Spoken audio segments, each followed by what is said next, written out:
At a retreat, Jane received a message through her counselor that the Lord was going to heal her. She believed but did not feel any improvement. Yet she continued to trust steadfastly, and she was healed a little later. She experienced a fulfillment of what was spoken to her. The Lord is constantly fulfilling His promises in big ways and small. Sometimes we do not see the outcome immediately. Sometimes we realize years later that because the favor was not granted, far greater good came into our lives. The operative word is believe.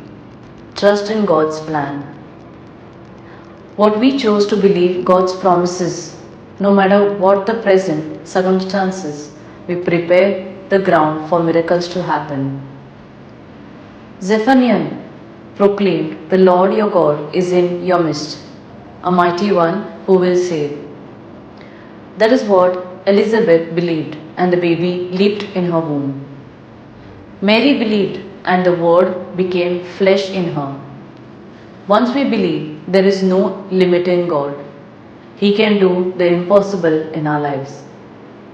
No doubt it is easier said than done. But when we at least make the effort to believe, God gives us the grace we need. Fruit.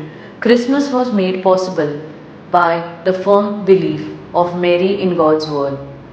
Let us renew our faith in God's promises.